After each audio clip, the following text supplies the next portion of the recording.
The title of this next session, Aviation, Travel and Tourism, How to Grow Together Sustainably. It sounds like a bit of relationship counselling is in order. And let me introduce you to our panelists. We have Dane Cheng, the CEO of the Hong Kong Tourism Board.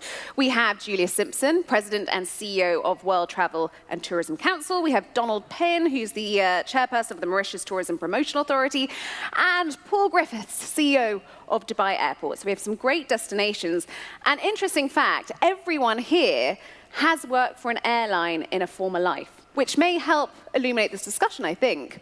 I don't think I need to remind people in this audience how important travel and tourism are to each other and, of course, to economic growth.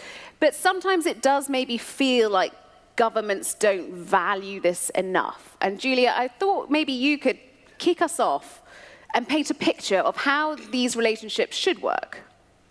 Well, absolutely. First of all, when people don't value our sector, I always give them a few numbers. This year, travel and tourism is going to be worth $11.1 trillion. And when I say travel and tourism, that's in all its verticals: airlines, aviation, hotels, distributors, the whole bit. And we're going to be employing 348 million people. And to put that into context, the US population is 333 million. So around the world, we give jobs to bigger than the population of the US. So we are an incredible engine for economic success. And we're forecasting for the next 10 years, and we're going to be growing at double the rate of global GDP. Obviously, none of us have got a crystal ball, so we don't know what's going to happen, but if things carry on, we're going to be growing at double the rate of global GDP. So it's a massive opportunity for investment. But the whole thing at the minute is, how do we do that sustainably? And I know we'll come on to that. How to do it sustainably, and also what support needs to be there. Now, I'd love to ask you, what's going wrong in all of your territories, but I feel like that might be difficult. So I'll let you all give us one example of how travel, tourism, and policymakers work well at each of your destinations. Paul, you kick us off. Well, I think the most significant statistic I can quote is the 37% contribution to GDP that the aviation and travel and tourism sector makes to the Dubai city economy. And the fact that we know the statistic, I think, is a good start, because a lot of countries don't know the value of travel and tourism. Certainly they display by some of their behavior and the way they use travel and tourism as a pariah to raise, tax income for the general treasury. I think is quite inexcusable in a lot of jurisdictions. So I think that is the strongest thing I can say from the Dubai perspective, that the city's economic growth is dependent on a vibrant travel and tourism sector. And the government here has done everything it can to encourage that, because it's seen that symbiotic relationship as absolutely necessary to its growth and success. And everyone, I think, that's come here today statistically has used the travel and tourism sector we have in Dubai. There may be one person who needs to come and talk to me later as to why they've made that mistake. But the thing is, the serious point here is, unless the value of travel and tourism is known by the government and the city, you don't get the facilitation of growth and success that we've seen here in Dubai. And I think we could talk about many examples of where it isn't working so well. But Donald, what about you? Well, governments who take a strategic view of aviation first, and then tourism that follows, are able to reap the benefits. And we see that in examples like Dubai. We see that in Singapore. I was based in Singapore 30 years ago, and to see the transformation of countries like Singapore, as policy makers make the relevant changes, is enormous. And you see the changes in tourism that happens in Singapore, in Dubai, and now in Saudi Arabia. Governments that take that strategic view make the change. Now, coming to Mauritius, Mauritius is far away from most of its markets, in an ocean of emptiness, and is a small island state.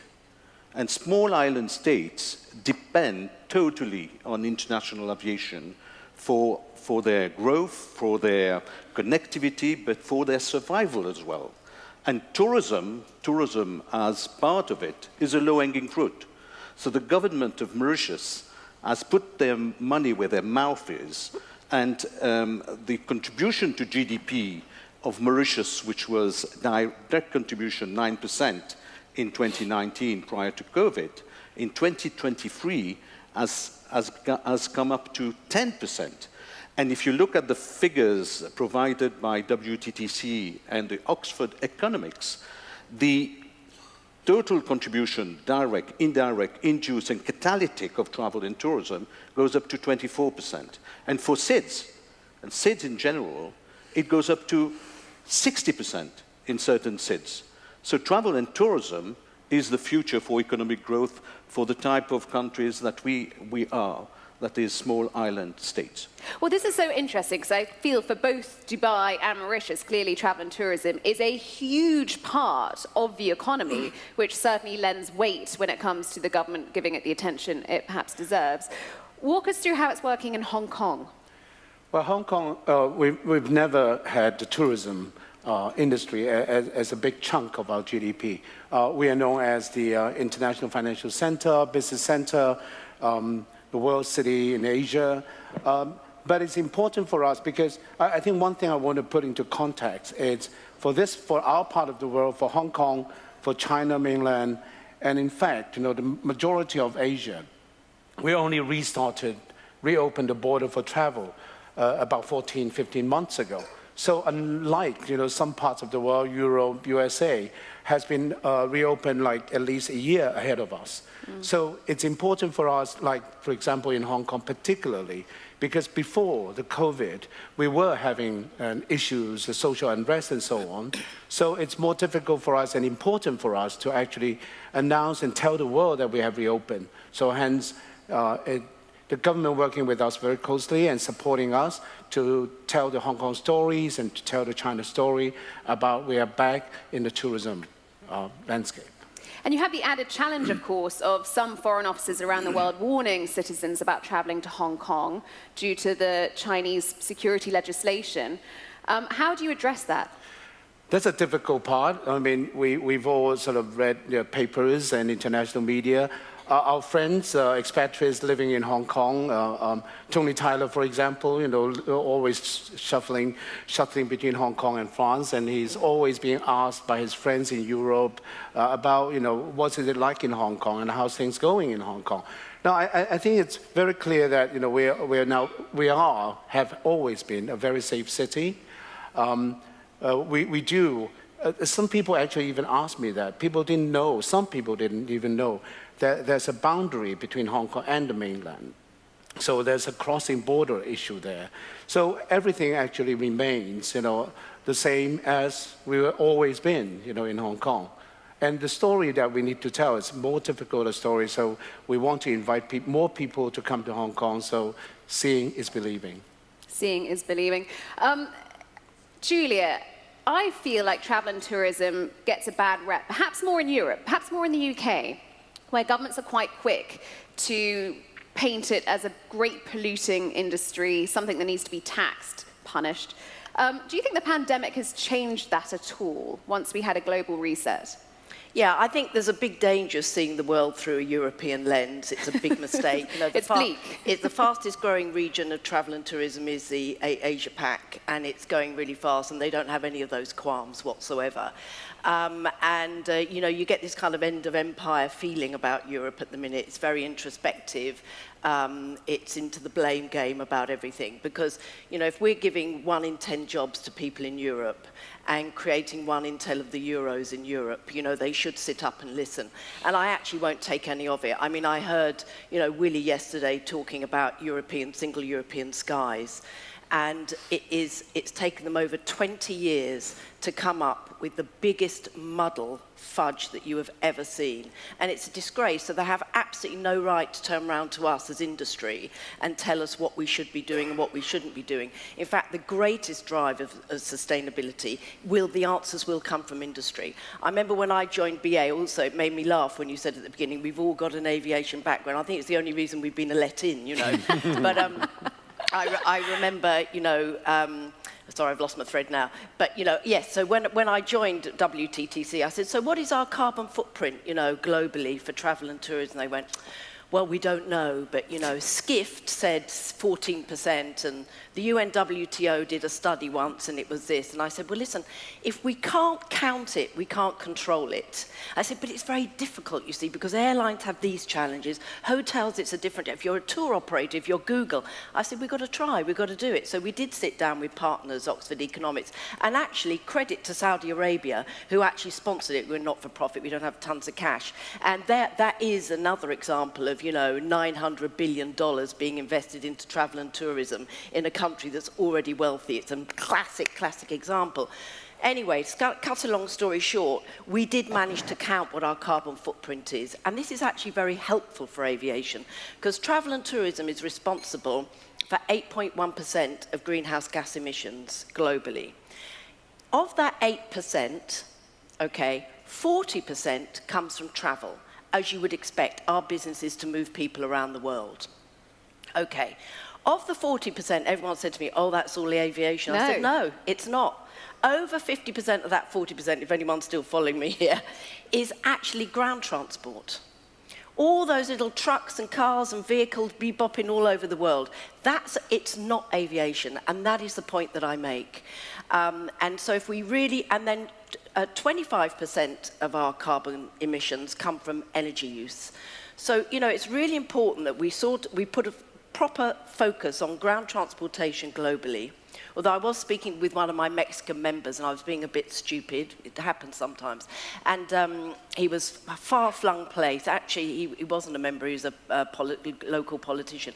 I said, you know, you've got to move to electric vehicles. And he said to me, I know, I've got to get rid of the horses. And he actually had horse. I went, okay, let's rewind this conversation. I said, keep the horses, forget the electric vehicles. So, yeah, we're not all in the same place as Europe. And I can talk a little bit later about the wonderful work that Yvonne's done in Rwanda in terms of sustainability. But yeah, it's interesting. Well, let's shift that conversation towards sustainability and looking at travel and tourism as a whole, because you spent a lot of the morning talking specifically about aviation and how to reduce a very small percentage of what you're talking about here. And we can't go very far when we talk about tourism without thinking of the wildfires in the summer, the melting Alps in the winter, the crazy rain in Dubai, and of course, rising sea levels for island nations. This is a situation we all need to consider and tackle. So, Donna, why don't we start with you? It's incredibly difficult to be an island nation and to be almost on the front line of this. Well, first of all, picking up from Julia's earlier comments, I think communication and narrowing it down of where the issues are critical, so that we sing from the same hymn book. That's number one. Number two, small island states, small island development states, by virtue of their location, are far away from everywhere. Number two, they are small land areas. Number three, they rely on imports. Number four, the blue economy is critical for them. They represent all small island states, development states. They represent less than 1% of emissions in the world. And yet, they are the ones who suffer the biggest challenges of climate change, with coastal erosion, with rising sea level, and weather events that have never been seen before. Not only small island states, but particularly small island states. So, and we are on the receiving end of what has been caused by the master polluters. And they are going out there and having big speeches about climate change and not recognizing that they are the ones who are polluting. And I know that United Nations in 2023 have put a case to the ICC, the International Court of Justice, because we need climate justice. we can't be in a situation where we are now feeling all the blunt of what is happening on climate, and yet others who cause it are not doing anything about it, and they must be called to account. And we believe that SDGs are not only climate change. And for small island states, jobs are very important, and jobs is for tourism and aviation. And what does jobs do? They reduce poverty, they reduce inequalities, and they sort out hunger. And they are free of the SDGs, and I could go on and on and on. So it is high time that when we talk about sustainability, we talk about the 17 SDGs, and not only pinpoint climate change and cause damage to small island states who are already damaged by the action of others, and we need now justice. Strong words. Dane, would you agree with that there needs to be more of a collective thinking process from travel and tourism to deal with this on a global level? Yes, definitely. But I would say, in Asia Pacific or our part of the world, very much, when I look at these numbers and also the research, our travelers, definitely going to continue to be the largest growing or quickest growing in the world. And they are more now mindful about when they travel. They're looking for sustainability. They are looking for wellness. They are looking for reducing the carbon footprint. So in fact, we also look at, for example, in China, the whole high-speed rail is now contributing to a new set of travel, rail plus travel. So I think that actually has been affecting some of the aviation development. Paul, looking at Dubai's airport, which I enjoyed traveling through in record time this month, I managed it. I think it was from landing through into a taxi within half an hour. Thank you very much. I've got someone here who said it was 17 minutes, so you've got some way to go. Okay, well, I've got She doesn't a record walk to beat. fast enough. I like to have some ambition with my targets. How do you create a sustainable experience, not just from the airport, but to create that experience for the traveller the whole way through? Well, I think the first thing is that what we're trying to recreate with the new airport, Al Maktoum International, which is a $32 billion project, and we're aimed to have it up and running within the next 10 years, is we want to get the intimacy of travel back. Because I think if you look at a lot of airport designs around the world, they actually grow with scale the things that we don't like, which are walking distances and what I would call the lazy airport operator syndrome of forcing people that have started from many different points through a single channel of security and immigration and then distribute them out again to many points of departure. I'd like to get back to that many-to-many relationship and cut out that concentration, because that's mostly bad. It creates queues, it creates walking distances, it wastes time. So if we can actually look at re-engineering the entire airport process, eliminate most of the legacy things that exist in airports that have been there for a long, long time, and recreate the idea of going from train or sustainable form of transport to the airport, to plane, in the shortest possible distance and time, it will be a much better experience. And of course, really an airport exists as a means of translating from ground-based transport to air. And we really need to forensically look at that, both from a sustainability perspective as well as a passenger convenience perspective. We've got that opportunity. And as Scott Kirby said on the panel yesterday, the huge technological leaps in sustainability, I think we have great faith in for the future. And I also think most of the sustainable progress will be on the ground. We will be choosing different ways of personal mobility, which are far more sustainable than what we know today. So the trick of building a 21st century airport is, as technology is moving so quickly, how can we create an infrastructure design that's flexible enough to incorporate those moves in technological advance that haven't even been conceived yet. So it's a big design challenge. And I think we can make a huge amount of progress. I mean, obviously, there's enough solar energy here in the UAE to be able to power most of the city most of the time. There's even a way of storing energy efficiently by cooling water and storing it underground tanks so you can use it at night to cool the buildings. So there's plenty of advances that we are already looking at in great detail, and some that we've already put into practice, of creating a massive impact on the reduction of our carbon footprint. And, you know, interesting that everyone's focused on 2050 for carbon neutral. I look at this slightly differently, and that is, what can you tell me you did last month that puts us on a trajectory to achieve a carbon neutrality figure by a certain date? I'd rather see the actions of today influence tomorrow than have targets that, quite frankly, some people cannot, you know, explain or justify. This new airport will be able to take 260 million passengers. When fully developed, 400 gates, the first phase is 150 million within the next 10 years. And we are looking at how we actually speed that up rather than slow it down. How many of these passengers do you expect to come into Dubai as tourists? One of the surprising things about Dubai traffic, particularly since pre-COVID, 60% of all travellers were connecting through DXB and 40% were coming to the city.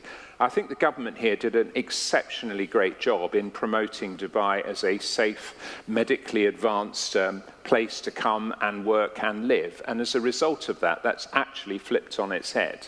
At one point over the last year, it was reversed. 60% were point-to-point visitors to the city, 40% in transit. And as the growth of the city continues apace, I expect that percentage to stay roughly around there. That's been one of the most surprising things, that as we've grown and tripled in size over the last 15 years, that percentage of transit passengers has actually declined. That's not what we expected, but it's a very welcome phenomenon because, of course, the economic multiplication effect of a visitor to the city is so much greater than someone who's just passing through. I mean, it's a great problem to have, but it puts a lot of pressure on the entire city to accommodate an increasing number of tourists. And Julia, this is where I want to go next, is the issue of over-tourism. Whether it's geishas being chased in Kyoto or terribly badly paid British tourists in Malaga. Is this a new problem? No. There have always been very, very popular destinations, even going back to the 1700s. So popular destinations have always existed. It's how you manage them. And you have to manage them with the consent and the cooperation of the local communities. And if you do it, it can actually bring a lot of value and dividends. I just wanted to give a Rwanda example, actually, as Yvonne's here. And we had a fantastic conference in Rwanda. And there was a big issue around mountain gorillas. In the 1980s, there were about 800 left, which was on 200, and on the brink of extinction. And they were being poached by local farmers, and their forest was being cut down to, grow crops. And actually, what they did is they realized that the tourist was of high value to this chain. And what they did is, mostly they're American tourists, but not all of them, you pay $1,500 license fee, basically it's the ticket to go and see the gorillas. It's fantastically curated. The gorillas now are worth a lot of money to the farmers because 10% of that $1,500 ticket goes back to the farmers. So it's more value for them to regrow the forest than it is to cut it down. And another 10% goes to local schools and local health services. So the gorilla population has grown, the forest has grown, the farmers have got wealthier, and the community is very happy because they've got services. That is how you can use a tourist to have complete regenerative process. And Yvonne's been incredible as part of this, part of the senior leadership team in Rwanda. So, but if we go to Europe, right, so let's think of Barcelona. Sagrada Familia. Everyone wanted to go and see the Sagrada Familia. Some of you may have seen it. It was this cathedral. I think it's not finished. Not finished. It's never going to be finished. Yeah. I remember going 30 years ago. It's total bun fight. So now it's ticketed digitally, obviously. And what they do is they've discovered there are 12 other Gaudi sites around Barcelona. So when you buy your ticket, you're incentivized by the price to go and see 3 or 4 of the other sites. So first of all, you're using a digital pricing methodology to disperse your customers around different parts. Then, of course, they flex the price according to how busy it is, and they limit the number of tickets. So now, that whole Gaudi experience has employed more people, it's protected more of the culture of Barcelona, and it's spread the tourists around. So, you know, there are solutions to these issues. And it's not to say that but, you know, there's a kind of unspoken problem that no one's talking about, and in a lot of these places it's around housing, and it's the cost of housing. And that has some other problems behind it, including short-haul rentals by local people, which you understand why they do it, but it means that housing costs have gone up. And that's actually what's behind a lot of the issues that we're seeing in Spain at the moment, particularly in the Balearics. It's controlling your tourism, isn't it, Donald? And this is a big problem, well, not a problem, but a challenge for a place like Mauritius. You need the tourists, it's a huge part of your economy, but you don't want to be overridden with them. You want everyone to have a good experience, and you want to protect your environment. I think it's all about managing the inflows once you've decided what your objective is. There was a minister of tourism 30 years ago in Mauritius who said that the maximum number of tourists that he saw into Mauritius was 400,000. We're now at 1.4 million. So it's a question of managing the inflows over time and ensuring that you've got the resources, physical and otherwise, to deal with the tourists. I think there is a great potential even in Mauritius. There's great potential for growth, and actually we're working with the World Bank for a 10-year plan of our tourism development. And we've got options. And it's for the policymakers then to decide whether they want to go for moderate growth or high growth. But growth is possible, and I just want to mention IMF report last week about Mauritian economy. They identified tourism as one of the 3 main sectors that enable the recovery of the Mauritian economy. Now, with this in mind, tourism remains the low-hanging fruit, and it's up to us now to manage this. And I want also to say this about Africa. Africa has got tremendous potential. I mean, we heard yesterday about the 2% of aviation. And policy makers have a challenge.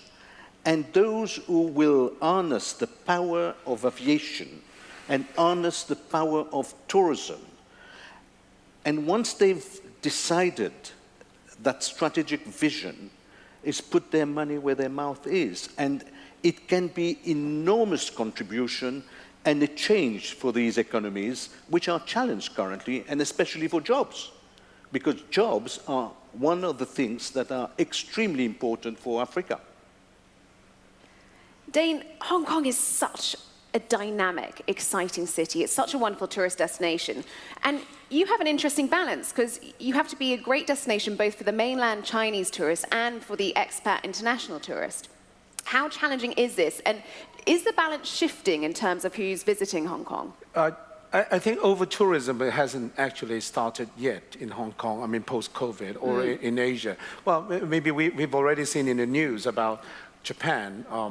You know, there are tourists, you know, going to the Lawson Convenience or trying to take a picture of Fuji Mountain. Tearing down the signs so they could get a picture of Mount Fuji. I don't think we're going to that stage yet, but I think we have to recognize, as a wider industry, tourism, travel, and aviation, that I think the appetite for travel will only grow in the near future for what I can see.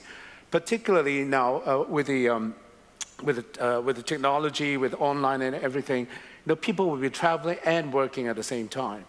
So I would see actually more and more people wanted to travel and work. So you're not going to stop them. You know, they're going to be traveling around.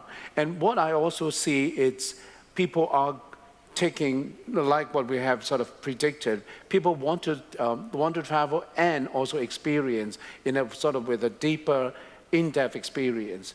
And in fact, that's also happening in China and Asia. Now, people are not just going to see your famous, iconic tourist attractions, but they also want to go to second-tier, third-tier cities or and streets and try to find out the hidden gems. So I think that this whole thing is developing, but sometimes I think for us to coming from an aviation background, I think the airline need to think about not just by filling up the seats and operating to where that they're going to make money. It's also need to look at working with the tourism part on how to sort of spread out a bit and where to operate to discover new destinations. Well, this is exactly where I want to go next, to finish this discussion, looking at what all the various stakeholders can do. What more can travel do with tourism to make this a more seamless experience for the traveller, so everyone benefits? I think, first of all, I think we need to sort of look at, what had happened and changed in terms of the traveller's sort of behavior. First of all, I think the technology, as I said, has tremendously improved the journey. So basically, the experience now, we go through the airport and so on, becomes so painless and so happy, so easy. So I think that's number one. But the second thing is that I think a lot of the tourists, they're not going to somewhere to do shopping. So shopping is no longer a purpose for travel. It's the experiential that they want to go for somewhere. And then there's also they need a reason for them to travel. Okay, the reason being not that I haven't been to a certain place, is they want to experience certain things. So the events, the Taylor Swift concerts, for example, these are all the interesting stuff. So the tourism and the aviation got to work closer together in developing stories, creating stories for people to get travel. So I think that would be the key thing. I mean, Taylor Swift has done a lot for travel and tourism in the last I got year. asked all the time, by the Hong Kong people and said, why are you not bringing Taylor Swift to Hong Kong? So, is there time? I hope she will come sometime when we have our new stadium open. Good for 50,000 people. Yeah. Julia, having worked in airlines, is there more that travel can do in lockstep with tourism? Well, the thing is, we just need to challenge policymakers that attack our sector, and we need to change the narrative to explain what value we bring. 1 in 10 jobs. Not only are they jobs, but we're also one of the biggest employers of women in developing countries, moving poor people out of informal economy into a formal economy, paying taxes and, accruing certain rights. We're one of the biggest employers of young people. We're a sector that gives jobs to incredibly expert people in this room, the pilots, the engineers, the top tech people, the AI experts. But we also are a very unusual sector that we can give direct entry jobs to those people, and if they have the skills and the right aptitude, like Chris Nassetta, who's the CEO of Hilton, he started cleaning toilets, and he's now the CEO of Hilton. There are very, very few opportunities. I just got back, you won't believe this, I just went to a tourism conference in Ukraine, and there you are, you have a country at war holding a tourism conference. And even the minister said, you must think we're crazy, we're holding a tourism. Why are they doing that? Because they realize that when the war is over, they need to rebuild. And they want to be able to rebuild quickly. And they want to get the thinkers in now to start that. And also, it shows you the power of travel and tourism to be seen as, a positive future. So I think that we've got to stop being defensive. We've got to go on the offensive, talk about the great value that our sector brings, and not be ashamed of it. And, that we just need to turn it around. And how do we do that in real terms? Well, in real terms, one, it showed the facts, the number of the people that we're employing. That's number one. If you look at economies, so in the UK, it's worth about 10% of our GDP. In Croatia, travel and tourism is worth about 25% of their GDP. If we're in Mauritius, what is it? 24. 24. If you're in the Caribbean, it's 80%. So, you know, if you see it through that narrow lens of a European lens, it's a very different story out there.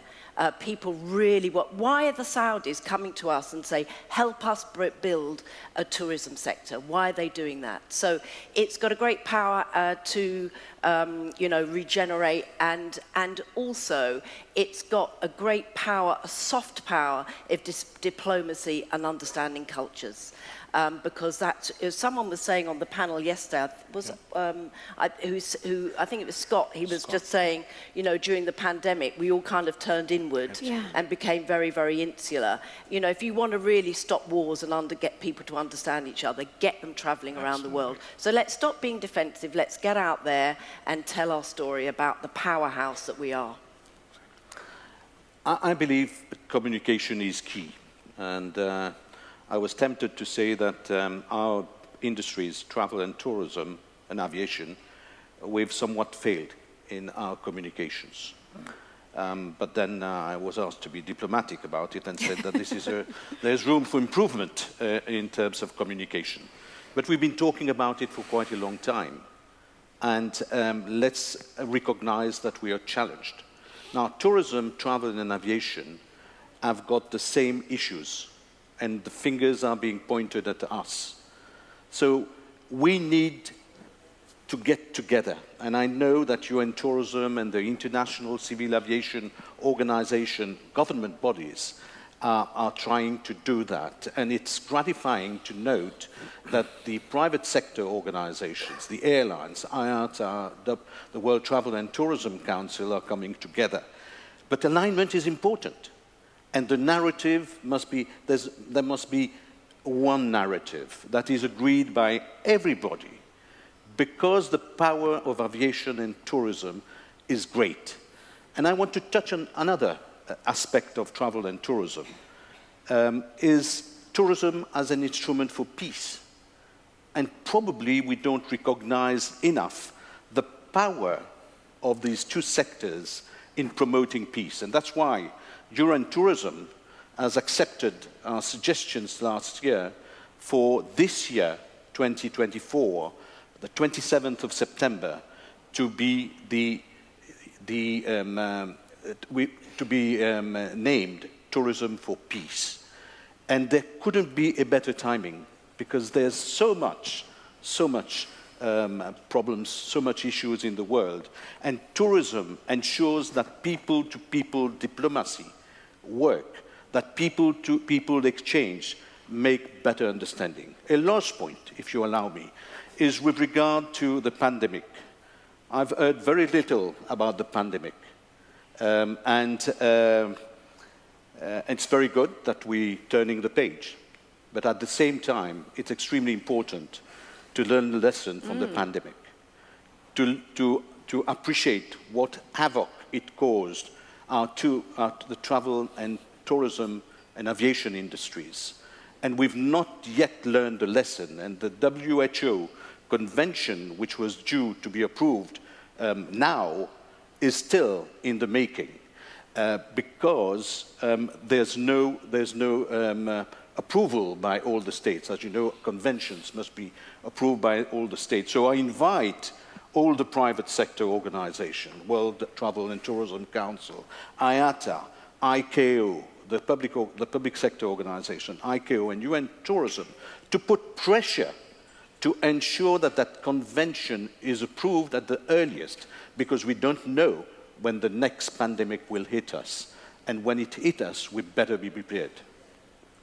Paul, I'm going to give you the very last word, some advice or something tangible that we can take away with that will make the aviation, travel, tourism relationship stronger for the future.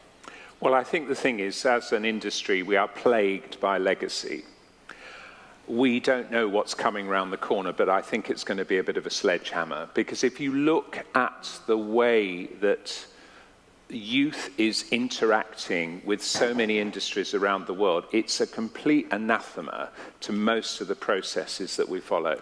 Far too many stakeholders, I think, in travel and tourism, and there isn't enough lateral alignment. I mean, we saw that during the pandemic. The initial faith that we had that governments would work together to provide a common environment from which we could build a platform of recovery, that just evaporated, I think, during the first few months. It was clearly not going to happen.